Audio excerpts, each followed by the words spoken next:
Good afternoon दोस्तों, स्वागत है आपका अपडेट नॉलेज चैनल में। और आज हम लेकर आए हैं परसेंटेज का थर्ड पार्ट। पहले हमने 2 पार्ट कर लिए हैं, अब हम तीसरा पार्ट करेंगे। चलो शुरू करते हैं। तो सबसे पहला क्वेश्चन है, किसी वस्तु के मूल्य में पहले 10% की वृद्धि तथा उसके उपरांत 20% की वृद्धि की गई। यदि अंतिम बढ़ा हुआ मूल्य 33 रुपये हो तो प्रारंभिक मूल्य क्या होगा? प्रारंभिक मूल्य कितना था? यहाँ पे प्रारंभिक है भाई, ठीक है। इसको करना है आपने, तो चलो करिए इनको, जितना हो सके उतना जल्दी कीजिए इसको।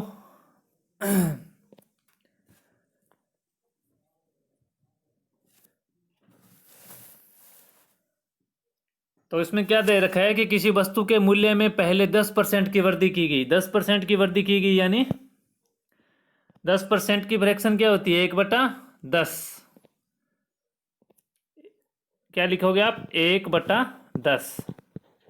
पहले 10% की वृद्धि की गई, 10% की वृद्धि की गई यानी 10 से कोई वस्तु 11 हो गई, ये लिखना है आपने, ठीक है। उसके बाद ये बोल रहे उसके उपरांत 20% की वृद्धि की गई। 20% की वृद्धि यानी 1/5 होता है ना उसका, तो क्या है, इसने वृद्धि की है तो यहाँ पे क्या आएगा? 6/5, ठीक है। तो ये बोल रहे हैं कि अंतिम बढ़ा हुआ मूल्य कितना है? 33 रुपये है। तो इसमें क्या करना है कि प्रारंभिक मूल्य ज्ञात करना है। प्रारंभिक मूल्य ज्ञात करना है, कर दो भाई। 11 से 3 बार काटेंगे, 3 को 2 से बार काटेंगे, 2 को 5 से बार काटेंगे, कितना आएगा? 25%। प्रारंभिक मूल्य कितना होगा? 25%। चलते हैं नेक्स्ट क्वेश्चन पे। किसी वस्तु का मूल्य 75 रुपये था पहले।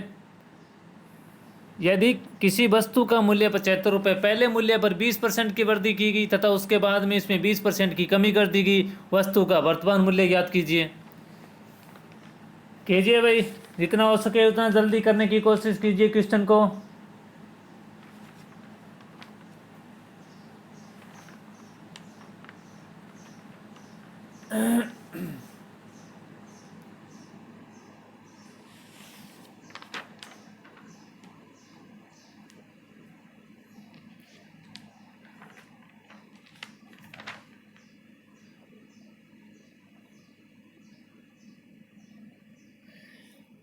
तो इसमें क्या करना है कि वर्तमान मूल्य ज्ञात करना है हमें, है ना। वर्तमान मूल्य ज्ञात करना है, आधार वर्ष हमारे को दिया हुआ है, यानी 75, 75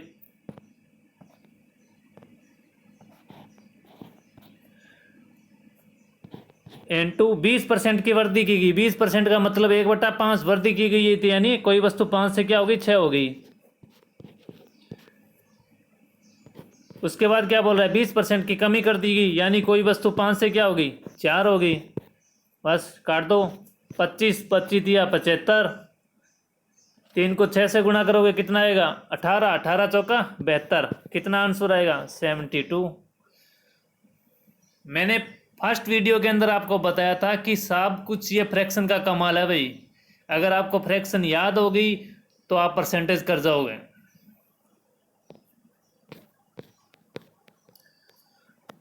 राम की आय में 10% की कमी कर दी गई, उसकी आय को पूर्व स्तर पर लाने हेतु नई आय में कितने % की वृद्धि करनी होगी? देखिए जी,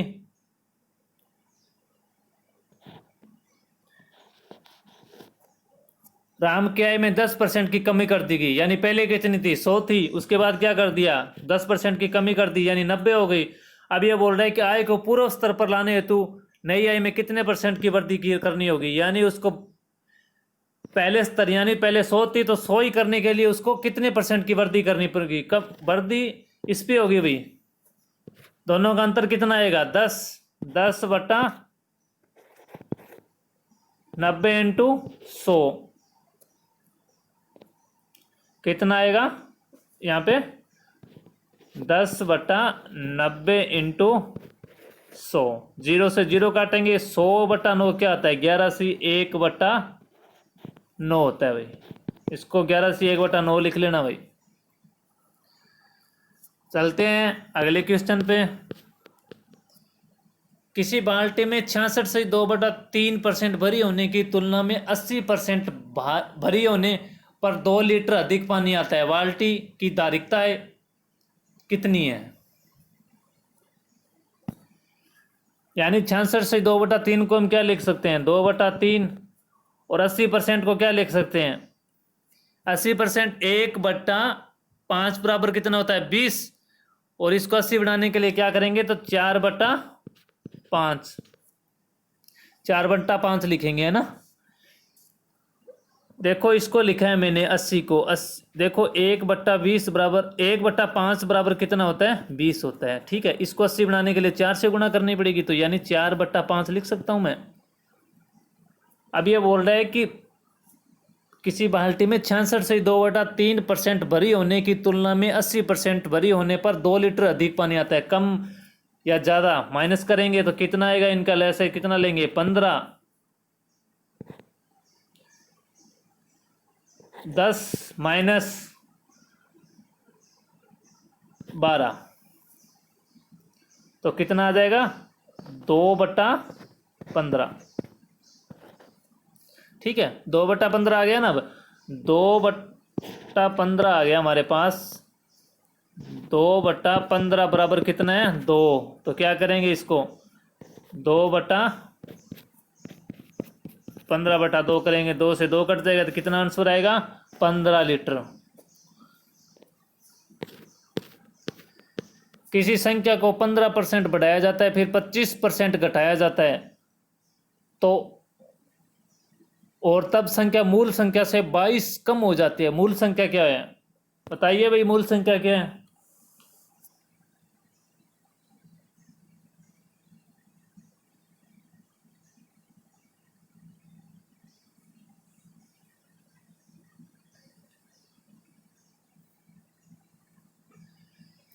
देखिए 15% क्या करेंगे? 1/20 बराबर कितना होता है? 5। 15% बनाने के लिए क्या लिखेंगे? 3/20। यानी ये बोल रहा है किसी संख्या में 15% को, किसी संख्या को 15% बढ़ाया जाता है, बढ़ाया जाता है, तो यानी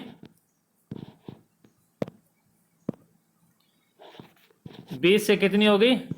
23 होगी। ये फ्रैक्शन है भाई, उसको याद कर लो, ये अपने आप कर जाओगे। जो पहली बार वीडियो देख रहे हैं वो पीछे 2 पार्ट करवाए, उनको देख लें एक बार, तो आपको ये समझ आ जाएगा कि ये 15% को 20 कैसे लिखा, 23 कैसे लिखा, है ना। एक बार उसको जरूर देख लें। उसके बाद ये बोल रहे हैं 25% घटाया जाता है, तो 25% को हम क्या लिख सकते हैं? 1/4, यानी घटाया जाता है तो कोई वस्तु 4 से 3 हो जाती है। उसके बाद मल्टीप्लाई कर लो भाई इनका, 80, और ये कितना आ जाएगा? 69। अब ये बोल रहा है कि तब संख्या मूल संख्या से 22 कम हो जाती है। कितनी कम हो जाती है? 22 कम हो जाती है। और अपनी क्या हो रही है? 11 हो रही है। 11 की वैल्यू क्या है? 22 है ना। 11 की वैल्यू है 22, तो 1 की वैल्यू कितनी आ जाएगी? 2। मूल संख्या क्या है? मूल संख्या है 80। 80 × 2 बराबर 160। ये लो भाई, बहुत अच्छे अच्छे क्वेश्चन है ये परसेंटेज के। इनको 2-3 बार प्रैक्टिस करके अच्छे से करना इनको, ताकि आपको समझ आ जाएंगे, है ना।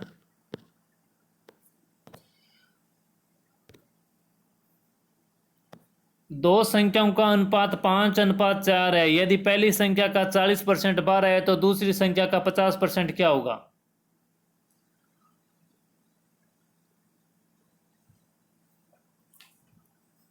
तो मान लेंगे यहाँ पे सीधा सा ये बात है। पहली संख्या क्या मान लेंगे? जैसे अनुपात में दिए हुए है ना, तो इसको मान लेंगे 5x, है ना,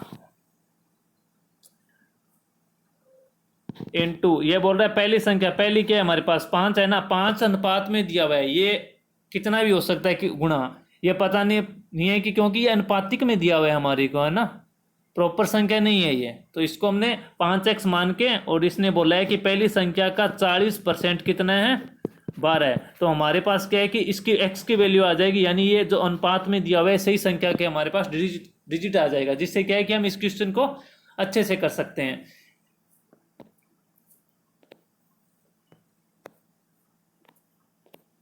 5x इंटू 40/100 बराबर 12 है। तो क्या करेंगे, शून्य से शून्य काट देंगे, 5 दूनी 10 हो गया, और ये 2 से ये 2 कटेगा, यानी 2x बराबर 12 है, तो 1x बराबर क्या आ जाएगा, 6 आ जाएगा। ठीक है, तो ये क्या है, 5:4 में दिया हुआ है, तो हमने क्या किया है, अनुपात का मान निकाल लिया x का, तो x का मान निकाल लिया, तो पहली संख्या कितनी हो जाएगी 30 और दूसरी संख्या 24 होगी, क्योंकि हमने x का मान निकाल लिया। अब ये बोल रहे हैं कि दूसरी संख्या का 50% क्या होगा। भाई सीधा से 50% का मतलब क्या होता है, 1/2 होता है, दूसरी संख्या 24 है, तो क्या आ जाएगा 12। बस फ्रैक्शन आपको याद होने चाहिए भाई, सीधा सीधा क्वेश्चन कर जाओगे आप, 1 नंबर आंसर हो जाएगा हमारा। इसके बाद है कि एक संख्या को 10% कम किया जाता है तो परिणामी संख्या को 20% कम किया जाता है, तो अंत में कमी का प्रतिशत क्या होगा। ये क्वेश्चन, इसका फॉर्मूला मैंने आपको बताया था कि a+b+a*b/100। जब परसेंटेज डिफरेंट में दिए होंगे तो कैसे करना होता है ना, वो मैंने आपको बताया था।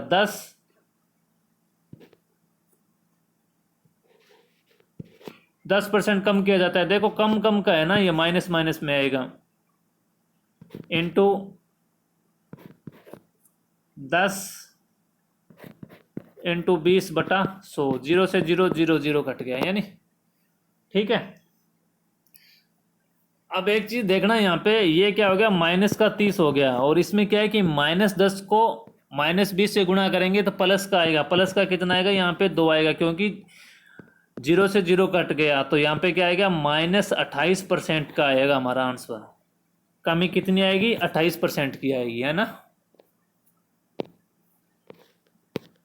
इसके बाद अभी ये आगे वाला क्वेश्चन कीजिए इसको। कमल के पास कुछ सेब हैं, उसने जितने खाए उससे 40% अधिक उसने बेचे हैं। यदि उसने 70 सेब बेचे तो बताइए उसने कितने सेब खाए हैं, बताइए जी।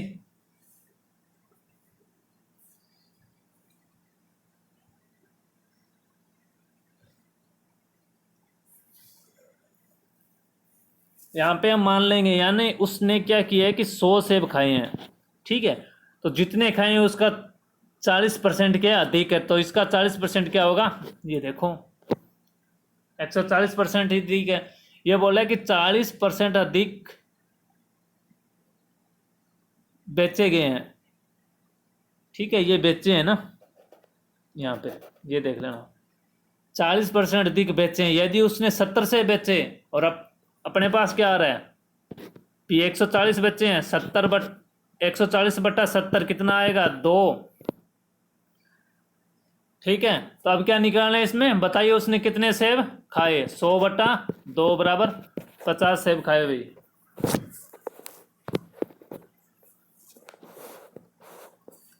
इसको दूसरे मेथड से भी कर सकते हो। क्या बोल रहा है ये भी, 70 सेब बेचे, 70 140 100 50, सीधा भी कर सकते हो इसको। लीजिए भाई, 0.6 और 0.6% के बीच क्या अंतर है, कीजिए इसको।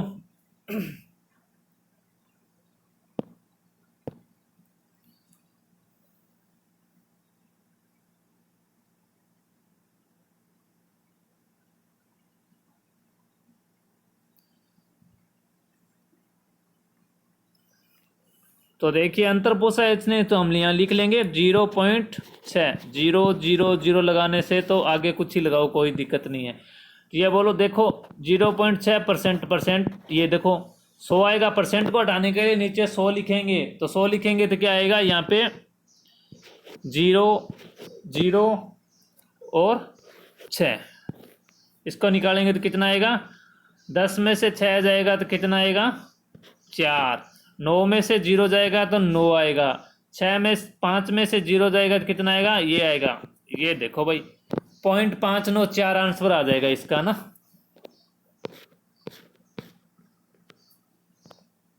एक कर्मचारी की मासिक आय में 2 से 2/3% वृद्धि करने पर उसे 720 रुपये अधिक मिलते हैं, उसकी मासिक आय कितनी है।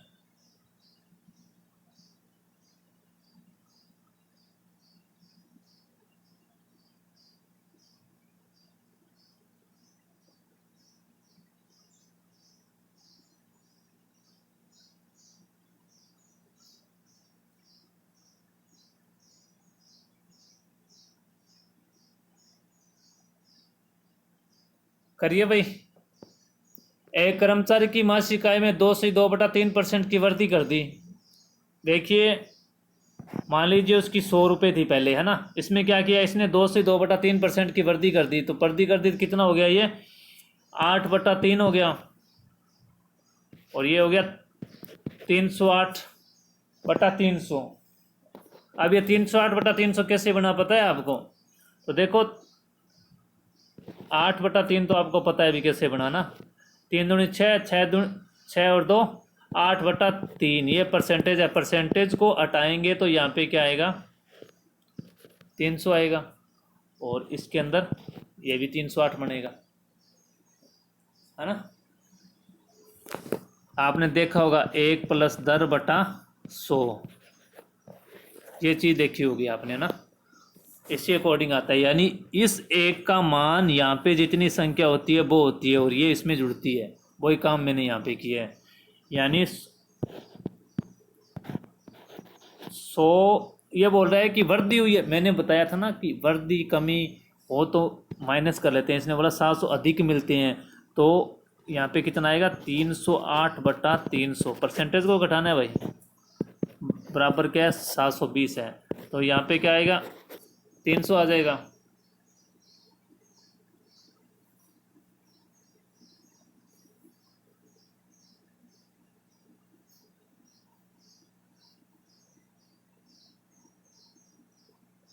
ठीक है,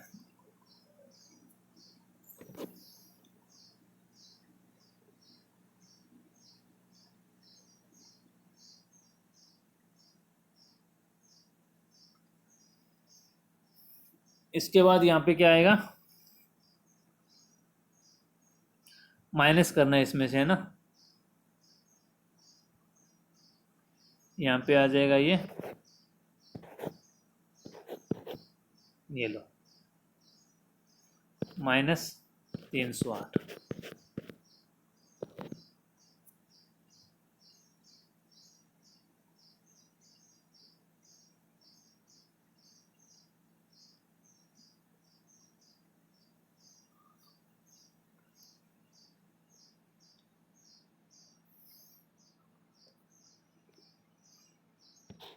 सॉरी, यहाँ पे 100% है ना, इसको 100% मानेंगे।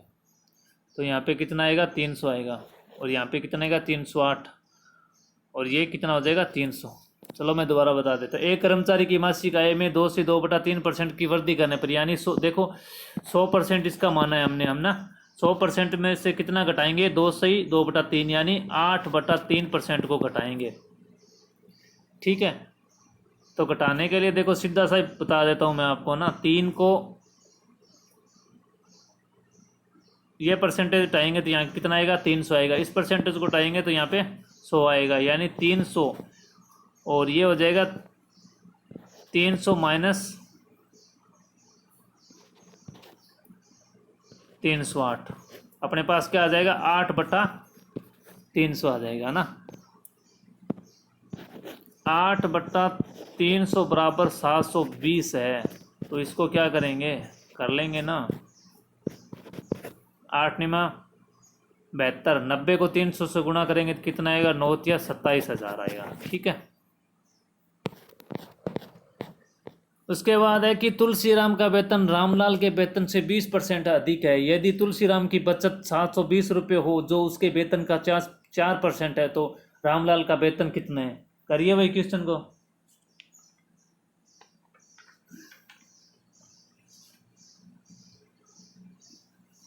तुलसीराम का वेतन रामलाल के वेतन से 20% अधिक है ना। तो रामलाल का वेतन मानेंगे हम 100। देखो रामलाल, यानी रामलाल का वेतन मानेंगे हम 100 रुपये है। तो ये बोल रहा है कि रामलाल के वेतन से क्या है, 20% अधिक है तुलसीराम का। 20% अधिक हो गया, 20%। ये बोल रहा है कि यदि तुलसीराम की बचत 720 रुपये हो, जो उसके वेतन का 4% है। ठीक है,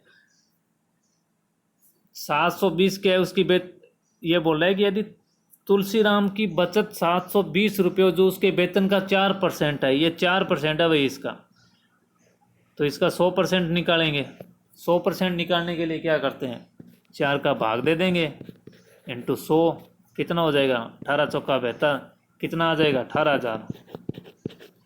ठीक है, 18,000 आ गया। ये बोल रहा है कि रामलाल का वेतन ज्ञात कीजिए। ये किसका है हमारे पास, ये है हमारे पास तुलसीराम का, है ना। तुलसीराम का वेतन आया तो क्या करेंगे, रामलाल का वेतन ज्ञात करने के लिए देखो ये लो, 0 से 0 कट जाएगा और ये कितना बार जाएगा, 15 बार, कितना आ जाएगा 15,000।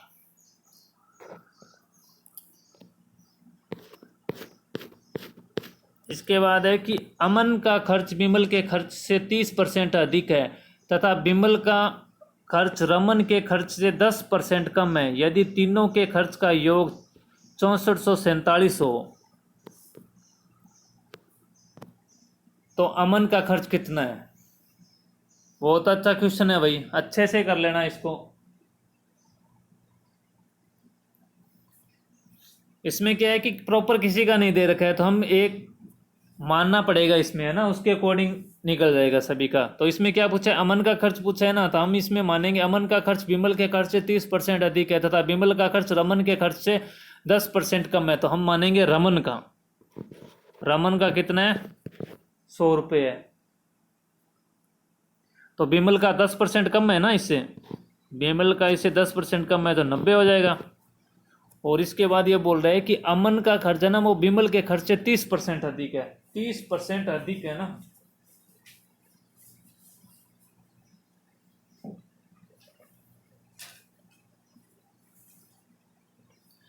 तो 90 का 130% निकालेंगे, अधिक है ना अमन का, तो अमन का कितना आएगा 117 आ जाएगा। देखो मैं यहाँ निकाल के बता देता हूँ, इससे 30% अधिक होता है, अधिक है ना, तो 130 होगा बट्टा 100 गुणा करेंगे तो कितना आ जाएगा 117 आ जाएगा, है ना। अब हमारे पास क्या है कि तीनों का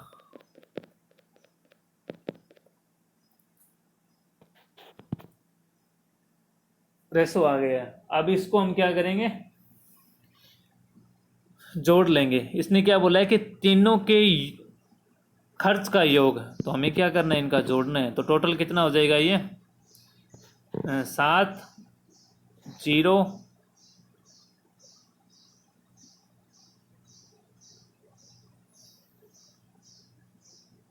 और ये हो जाएगा 307। 307 बराबर कितना है 6447 है।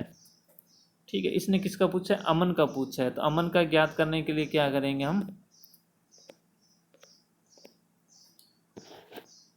6447 बट्टा 307 इंटू अमन का कितना है 117, यहाँ से करेंगे।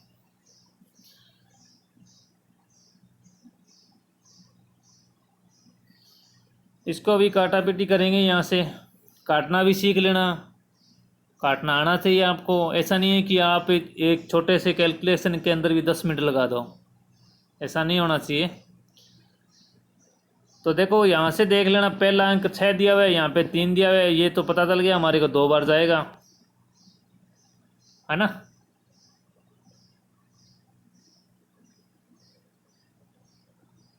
दो बार जाएगा तो ये पीछे कितना बच जाएगा, ये बच जाएगा 44 में से 7 जाएगा, बचेगा 37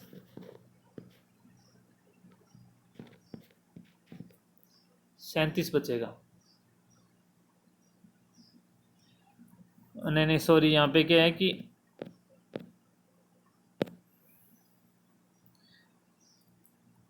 614 हो जाएगा। 614 हो जाएगा तो ये कितना बचेगा, यहाँ पे 307 बचेगा, यानी ये 21 बार जाएगा। 21 को 117 से गुणा करेंगे तो कितना आएगा 2457 आ जाएगा।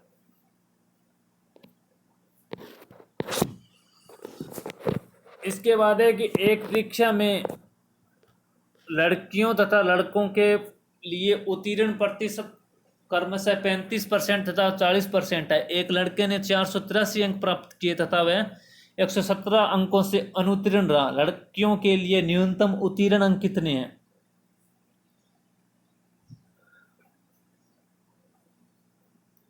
इसने क्या बताया कि 483 अंक प्राप्त किए तथा वह 117 अंकों से अनुत्तीर्ण रहा। तो यहाँ पे हमारे को क्या करना है कि 483 117 जोड़ेंगे तो कितना आ जाएगा इसमें? 600। अब हमें पता चल गया कि उत्तीर्ण के लिए क्रमांक कितने लेने होंगे? 600 लेने होंगे हमारे को। एक परीक्षा में लड़कियों तथा लड़कों के लिए उत्तीर्ण प्रतिशत क्रम से 35% तक 40% है, ठीक है। और यहाँ से पढ़ लेना भी लड़कियों के लिए अनुत्तीर्ण अंक कितने हैं।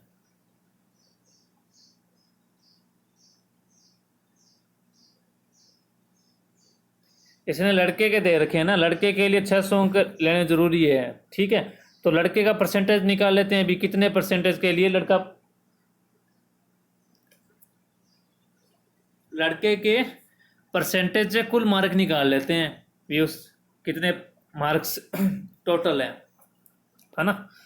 तो टोटल मार्क निकालेंगे तो कितना आएगा यहाँ पे? 600/40। ये देखो यहाँ पे इसने बोला है लड़के के लिए 40% अंक होने चाहिए। 40% हमने जोड़ लिए ना, 483 और 117।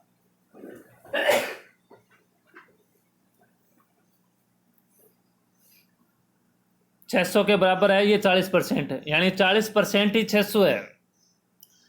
हमें क्या निकालना है? 100% निकालना है। 100% निकालने के लिए क्या आएगा? 1500। टोटल मार्क्स कितने हैं? 1500 है। तो अब क्या करेंगे? अब इसने बोला है कि लड़कियों के लिए न्यूनतम उत्तीर्ण अंक कितने हैं? 1500 का 35% निकालो, लड़कियों के उत्तीर्ण अंक आ जाएंगे भाई। 00 से 00 कर दो। उसके बाद 15 को इससे गुणा करेंगे तो कितना आएगा? 15 5 75, असल 7, 15 या 45 और 7 52, 525 भाई। इस प्रकार करना है आपने। इसके बाद है नेक्स्ट क्वेश्चन, यानी 14 नंबर क्वेश्चन करेंगे हम। इसमें लिखा हुआ है कि एक परीक्षार्थी ने 30% अंक प्राप्त करके 5 अंकों से अनुत्तीर्ण हो जाता है। एक अन्य विद्यार्थी 40% अंक प्राप्त करके आवश्यक न्यूनतम अंकों से 10 अंक अधिक प्राप्त करता है। उत्तीर्ण होने के लिए आवश्यक न्यूनतम अंक कितने हैं?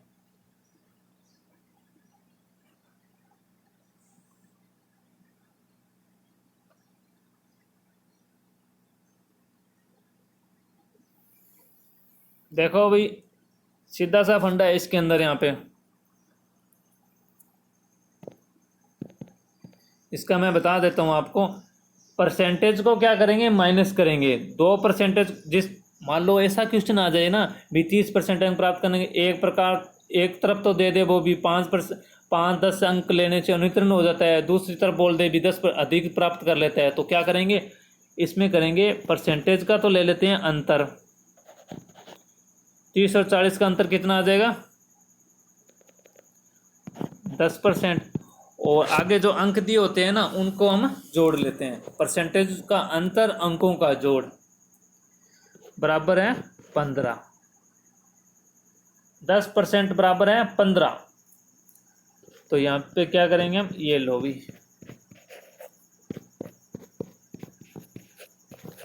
डेढ़ नंबर आ गए। अब ये बोल रहे हैं कि उत्तीर्ण होने के लिए आवश्यक न्यूनतम अंक कितने चाहिए, यानी पास होने के लिए कितने न्यूनतम अंक चाहिए।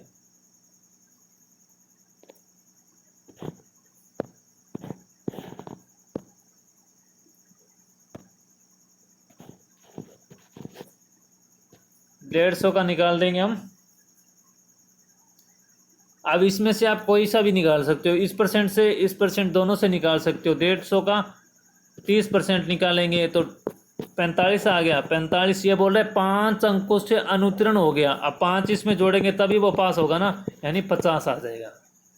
तो न्यूनतम अंक कितने हैं? 50 है। 50 अंक लेगा तो वो पास हो जाएगा। अब देखो, अगर इस सेकंड वाले से करेंगे 150 का 40% निकालेंगे तो कितना आएगा? 60 आ जाएगा। और ये 10 अंक ज़्यादा ले गया तो इसको माइनस करना पड़ेगा, यानी 50 अंक लेगा तो पास हो जाएगा। यहाँ से हमने टोटल क्रमांक निकाले थे जो किया था ना मैंने यहाँ 30 में से 40% को माइनस करके वो 150 निकाले थे, वो टोटल कर मांगते हैं। ठीक है, एक परीक्षार्थी ने 30% अंक प्राप्त किए तथा वह 108 अंकों से अनुत्तीर्ण रहा। दूसरे परीक्षार्थी ने 52% अंक प्राप्त किए जो उत्तीर्ण के लिए आवश्यक अंकों से 24 अधिक है। उत्तीर्ण होने के लिए कम से कम कितने % अंक चाहिए? सेम क्वेश्चन है भाई जो मैंने बताया था ना, एक तरफ तो वो दे देगा भी 108 अंक लेके भी अनुत्तीर्ण रहा और ये 24 अधिक ले गया, तो इसमें वही करना है प्रक्रिया, सेम प्रक्रिया है। दोनों परसेंटेजों का माइनस, यानी 22% बराबर कितना है? 132। 1% बराबर कितना आ जाएगा? 600। टोटल मार्क्स कितना हो गया? 100। अभी ये बोल रहा है कि उत्तीर्ण होने के लिए कम से कम कितने % अंक चाहिए। पहले तो भाई अंक निकाल लो भी, कितना अंक वाला पास होगा। टोटल मार्क्स कितने निकाल लिए हमने? 600। 600 का निकाल लो आप 30%, कितना आएगा? 180 आएगा। 180 के अंदर 108 जोड़ेंगे, क्योंकि ये बोल रहा है कि 30% अंक लेने के बाद भी वो 108 अंकों से अनुत्तीर्ण रह जाता है, तो 108 जोड़ेंगे तभी वो पास होगा ना। 8 8 288, 288 अंक लेगा ना तब वो पास हो जाएगा। अब ये बोल रहा है कि 288 अंक यानी उत्तीर्ण होने के लिए कितने % चाहिए उसको, यानी 288% निकालने के लिए टोटल मार्क्स का क्या देते हैं? भाग देते हैं। देखो भाई 4 और 8, 48% चाहिए भाई उसको। ये लो आंसर हमारा। इसके बाद है कि एक परीक्षा में 900 लड़कियां तथा 1100 लड़के बैठे हैं। इनमें से 40% लड़कियां तथा 50% लड़के उत्तीर्ण हुए हैं। कुल कितने % विद्यार्थी अनुत्तीर्ण रहे हैं? देखो इसने उत्तीर्ण का % दे रखा है और हमें अनुत्तीर्ण का पूछा है। तो देखो 40% लड़कियां हैं, 1100 लड़के हैं, 900 लड़कियां हैं तथा 1100 लड़के बैठे हैं। इनमें से 40% लड़कियां, 40% लड़कियां क्या है? ये उत्तीर्ण का % है, हमें अनुत्तीर्ण का लेना है। तो 40 टोटल 100 होता है, इसने 40 उत्तीर्ण का दे रखा है, तो हम क्या करेंगे? 60 आ जाएगा। 60 अनुत्तीर्ण हो गए। अनुत्तीर्ण लड़कियां कितनी होगी? 60। तो इसका 900 का 60% निकालेंगे, कितना आएगा? 540। उसके बाद इसने बोला है कि 50% लड़के उत्तीर्ण हो गए, तो अनुत्तीर्ण कितने हुए? 50% अनुत्तीर्ण हुए, क्योंकि टोटल % कितना आता है? 100 होता है। तो 1100 का 50% निकालेंगे, 00 कटेगा, कितना आएगा? 550 आ जाएगा, है ना? 550 आ जाएगा। टोटल करेंगे इसको 0, 9 और 10, 1090 आ गया ना। 1090। अब % निकालना है ना, कितने % अनुत्तीर्ण रहे? 1090 विद्यार्थी अनुत्तीर्ण रहे भाई। कितने पे? इन दोनों को जोड़ेंगे ना, टोटल विद्यार्थियों को। 11 और 9 कितना हो गया? 20। 2000 इंटू 100, 0 से 0, ये लो भाई, 1 0 से 1 0 काट दो। ये देखो, अब देखो कैलकुलेशन जल्दी करने के लिए या तो आप इसको भाग दे लो सीधा, या इसको आप 5 से गुणा कर लो। इसको भी 5 से गुणा कर लो, इसको 5 से गुणा कर लो। इसको 5 से गुणा करेंगे 45, इसको 5 से गुणा करेंगे नीचे आएगा 10, एक छोड़ के पॉइंट लगा दो, 54.5 आ जाएगा आंसर।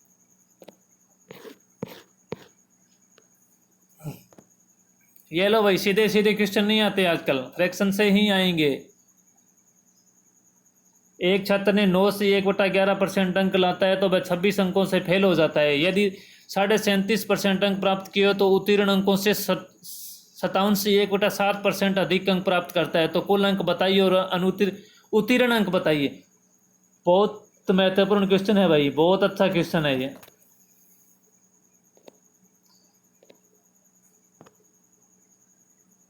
जिसने इस क्वेश्चन को कर लिया ना, उसने ये जो अंकों वाले स्टूडेंट वाले क्वेश्चन है ना, वो सारे कर देगा। और ऐसा क्वेश्चन परीक्षा के अंदर जरूर आएगा।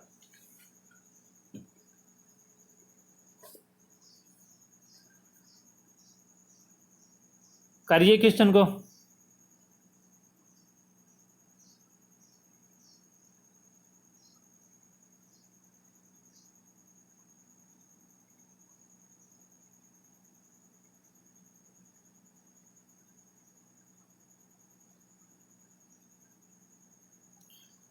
लो अभी बता देते हैं, चलो करते हैं आगे।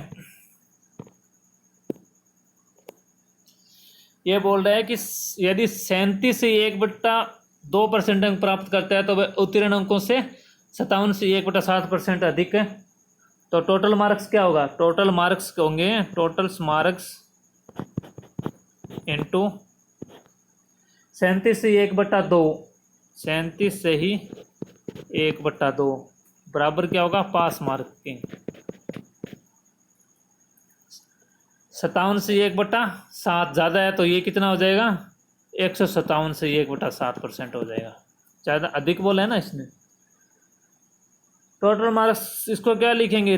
37 से 1/2 को क्या लिखेंगे? 3/8 लिख सकता हूँ ना इसको मैं। टोटल मार्क्स इंटू 3/8 बराबर है पास मार्किंग।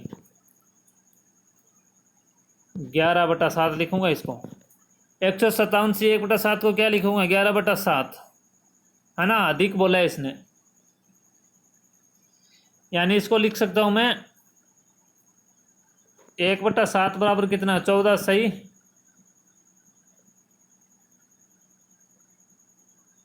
2/7।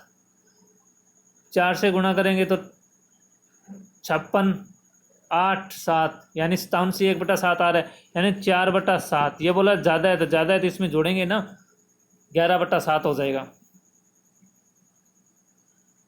टोटल मार्किंग इंटू 3/8 बराबर है पास मार्किंग इंटू 11/7। बजर गुणा करता हूँ भैया अब इनको। टोटल मार्किंग 88, पास मार्किंग 21। टोटल मार्किंग कितने आ जाएंगे? 88 और पास मार्किंग 21 आ जाएगा, है ना।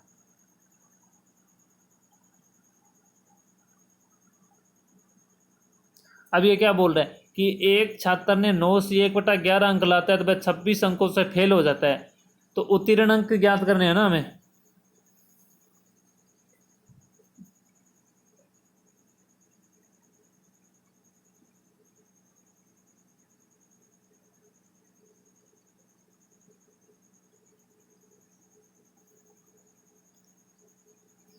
यहाँ उत्तीर्ण अंक परसेंटेज में बताने हैं।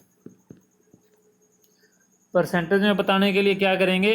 टोटल मार्किंग कितने हमारे पास? 88 है। 88 का 11, 9 से 1/11 निकालेंगे तो कितना आएगा? इसको क्या लिख सकते हैं? 1/11 लिख सकते हैं ना। 8 बार जाएगा तो 8 आ गया। पास होने के लिए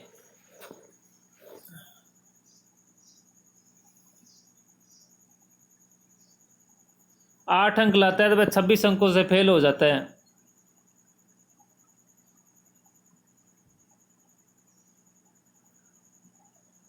देखो हमारे पास क्या है? पासिंग मार्किंग कितना है हमारे पास? पासिंग मार्क्स है हमारे पास 21। दोनों का अंतर कितना है? 13। ये क्या बोल रहे हैं? अंतर कितना है? 26। 26 का 2 बार गया तो टोटल मार्क्स कितने हो गए? 88 इंटू 2 बराबर 176 हो गया। और पास मार्किंग कितना हो गया? 21 इंटू 2 बराबर 42।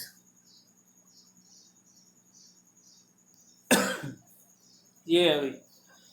चलो मैं दोबारा समझा देता हूँ इसको अच्छे से, ना। इसमें क्या दिया है कि एक छात्र ने 9 से 1/11% अंक लाता है तो वह 26 अंकों से फेल हो जाता है। यदि 37 से 1/2% अंक प्राप्त किए हों तो उत्तीर्ण अंकों से 57 से 1/7% अधिक अंक प्राप्त करता है। देखो यहाँ तक तो क्वेश्चन सेम है, जो पहले हम करते हैं वो। ये परसेंटेज इसने अलग दे दिया। अगर ये यहाँ पे प्रॉपर संख्या दे देता ना तो हम इसको दोनों को जोड़ लेते, इसका माइनस करके सीधा कर देते। लेकिन इसने क्या किया, अब की बार यहाँ पे परसेंटेज दे दिया भी। यहाँ पे जो अंक आएगा ना उसका इस परसेंटेज से रिलेशन है, इससे ही निकालेंगे परसेंट ये अंक। तो इस अंक को निकालने के लिए हम इसको करते हैं। इसने ये बोला है कि यदि 37.2% अंक प्राप्त किए हों तो यानी टोटल मार्क्स उसके कितने हो जाएंगे। देखो टोटल मार्क्स उसके हो गए इंटू टोटल मार्क्स इंटू 37/2 को हम क्या लिख सकते हैं 3/8। देखो ये फ्रैक्शन काम आ रही है ना, सीधा सीधा लिख दोगे आप। और बराबर इसने क्या दे रखा है कि उत्तीर्ण अंकों से 57.1/7% अधिक अंक प्राप्त कर लिए उसने। तो 57.1/7 को क्या लिख सकते हैं 4/7, और यहाँ क्या दिए इसने अधिक किया है तो ये हो जाएगा 11/7 पास मार्किंग। बजर गुणा कर लो इसको, यानी टोटल मार्क्स कितना हो जाएगा 88, और ये पास मार्किंग कितना हो जाएगा 21।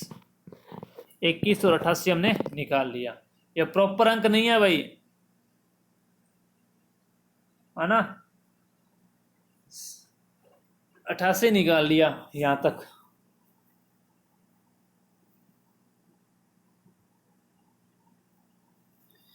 इसके बाद है ये बोल रहा है कि एक छात्र ने 9 से 1/11% अंक लाता है तो वह 26 अंकों से फेल हो जाता है।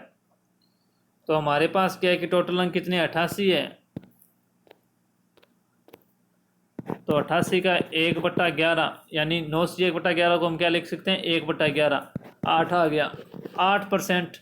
और हमारे पास पासिंग कितने हैं 21, दोनों का अंतर कितना है 13, और ये अंतर कितने का बोल रहा है 26, एक का कितना होगा 2, ये रेशो में है, मान आ गया ना 2 आ गया। तो टोटल मार्क्स कितने हो जाएंगे 176, और पास मार्किंग कितने हो जाएंगे 42 हो जाएंगे। ये लो भाई,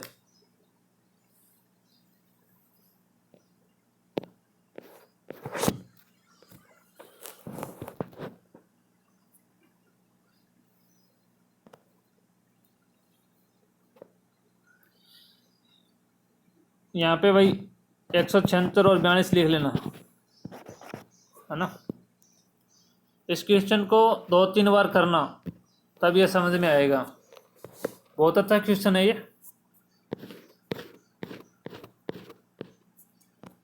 यदि परीक्षा में 60 विद्यार्थी अंग्रेजी में तथा 70% गणित में उत्तीर्ण हुए, यदि 20% विद्यार्थी दोनों विषयों में अनुत्तीर्ण रहे तथा 2500 विद्यार्थी दोनों विषय में उत्तीर्ण रहे हो तो कुल परीक्षार्थियों की संख्या कितनी है। विषय है भाई यहाँ पे।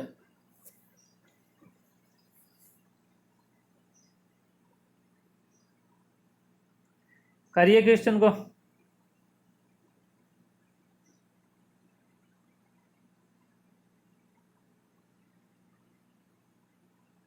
हमारे को इसने क्या दे रखा है 2500 विद्यार्थी दोनों विषयों में उत्तीर्ण रहे हैं, है ना।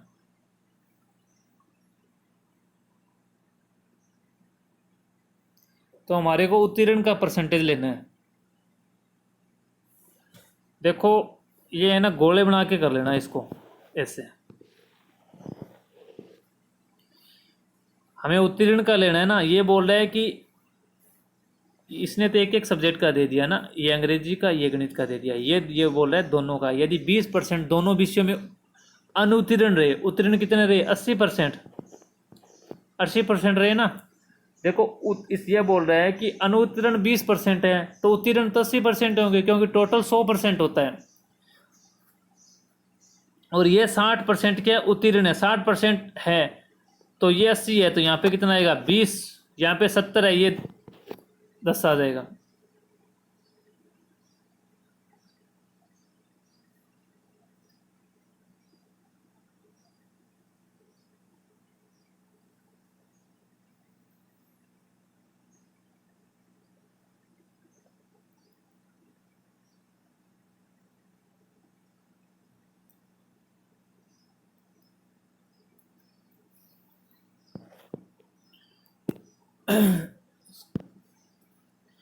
देखो दोबारा करते हैं इसको। किसी परीक्षा में 60% विद्यार्थी अंग्रेजी में तथा 70% विद्यार्थी उत्तीर्ण हुए यदि 20% विद्यार्थी दोनों विषयों में अनुत्तीर्ण रहे हों तथा 2500 विद्यार्थी दोनों विषय में उत्तीर्ण रहे हों तो क्या करेंगे, गोला लगा लेंगे भाई। 20% ले लो, 20% ले लिया हमने। 20% कौन से अनुत्तीर्ण वाले हैं, तो यहाँ पे 60% है तो 40% हो गए अनुत्तीर्ण वाले, 40% हो गए तो 20 यहाँ पे ले ली तो यहाँ पे कितना आएगा, 20% आ जाएगा। और यहाँ पे 70% गणित में उत्तीर्ण हुए तो अनुत्तीर्ण कितने हो गए, 30% हो गए। 20 यहाँ पे आ गया, 10% यहाँ पे आ गया। ये क्या है, अनुत्तीर्ण का परसेंटेज है। तो टोटल कितना हो गया, 50%।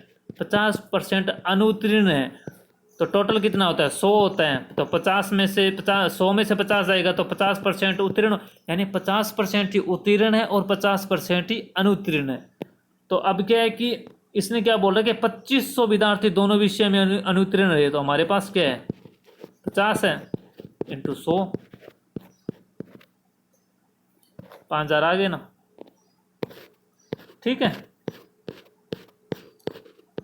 ये लो, एक परीक्षा में 42% अभ्यर्थी गणित में तथा 52% अभ्यर्थी अंग्रेजी में अनुत्तीर्ण हुए हों यदि 17% अभ्यर्थी दोनों विषयों में अनुत्तीर्ण हुए हों तथा दोनों विषयों में 46 अभ्यर्थी उत्तीर्ण हुए हों तो कुल अभ्यर्थियों की संख्या क्या है।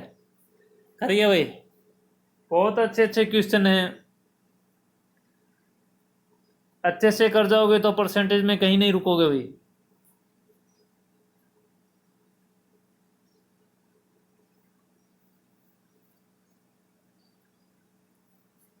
इसमें तो कोई दिक्कत ही नहीं है ना। देखो गोला लगाएंगे भाई। 17% क्या बोल रहे हैं, अनुत्तीर्ण है, तो ये यही अनुत्तीर्ण का परसेंटेज दे रखा है, यानी 42% गणित में। ये देखो 17% है ना, तो दोनों का है, गणित और अंग्रेजी दोनों का है। तो 42 में से 17 जाएंगे तो कितना बचेंगे, 25। और ये 52% अभ्यर्थी अंग्रेजी में अनुत्तीर्ण हुआ, 17 तो पहले ऑलरेडी हो चुके हैं। ये रे 52 में से 17 जाएंगे तो कितना बचेगा, 35। टोटल कर लो भाई, 60, 77। ये अनुत्तीर्ण का परसेंटेज है और उत्तीर्ण 23 हुए हैं। ये क्या बोल रहे हैं कि 46 हुए हैं। अपने पास कितना है, 23 इंटू 100 बराबर 200। ये लो, अब विद्यार्थियों की संख्या कितनी होगी टोटल, 200। ये लो भाई, करिए इस क्वेश्चन को। ए बी से 6 गुना बड़ा है तो बी ए से कितना प्रतिशत कम है, करिए इसको।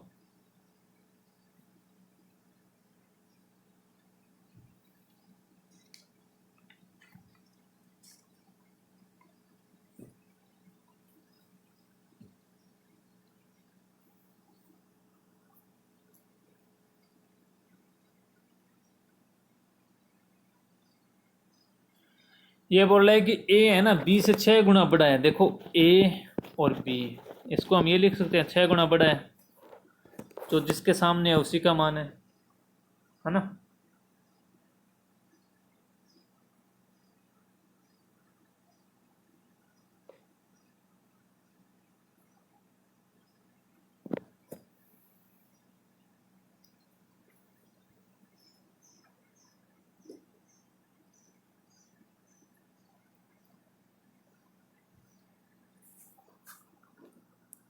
अब यहाँ पे क्या लिखा हुआ है कि ए बी से 6 गुना बड़ा है ना। ये तो गुना हो गया, बड़ा हो गया। अब देखो हो गया ना बड़ा, ए बी से 6 गुना बड़ा है, 6 गुना बड़ा है ना। ये 1 है, ये 7 है, 6 गुना बड़ा हो गया ना।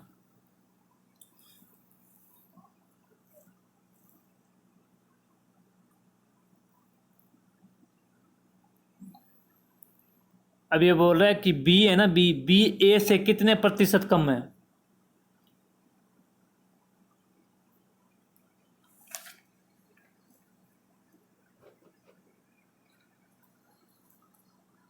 ऊपर मैंने एक फॉर्मूला करवाया था जिसमें आपको लिखाया था कि कम या ज़्यादा बटा 100 प्लस माइनस परसेंटेज इंटू 100, कम या ज़्यादा करना है ना यहाँ पे, तो 7 में से 1 जाएगा, कितना आएगा, 6 आएगा यहाँ पे,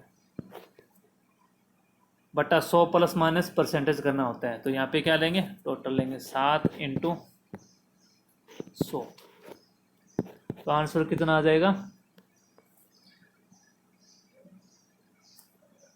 यानी 100/7 कितना होता है, 14 से 2/7, इसको 6 से गुना करेंगे कितना आएगा, 84, 12/7, 84 सही, 12/7, 12 के अंदर 7 का भाग देंगे तो कितना आएगा, 1.71, यानी 85.71 आंसर आ जाएगा।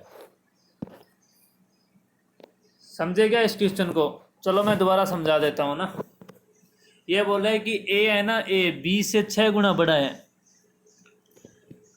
ए बी से 6 गुना बड़ा है, यानी ये बोल रहा है ये, तो ए बी से 6 गुना बड़ा है, तो यानी ए का मान क्या होगा, 7 होगा, और बी क्या, ए है, 6 गुना बड़ा हो गया ना ये।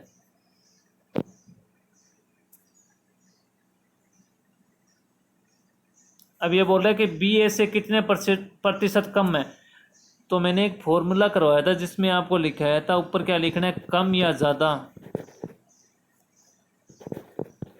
कम या ज़्यादा बटा 100 प्लस माइनस परसेंटेज इंटू 100, ये लिखवाया था। देख लेना, पहले सेकंड पार्ट देख लेना, उसमें अच्छे से करवाया हुआ है ना।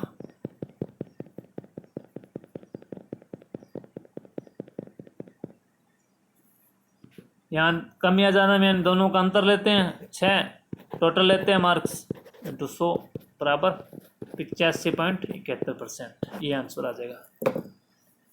तो दोस्तों वीडियो आपको कैसा लगा, कमेंट बॉक्स में कमेंट करके ज़रूर बताएं कि मैं स्लो करवा रहा हूँ या फास्ट करवा रहा हूँ, कैसे, थोड़ा कमेंट बॉक्स में ज़रूर बताएं मुझे भी, इस प्रकार से सर करवाएं थोड़ा, है ना। वीडियो को शेयर करें, सब्सक्राइब करें, और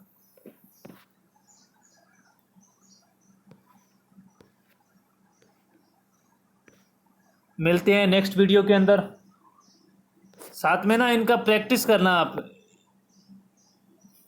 जितने भी मैंने क्वेश्चन कराए हैं उनका 2-3 बार आप प्रैक्टिस करना, जितना आप प्रैक्टिस करोगे उतना आपको बेनिफिट है।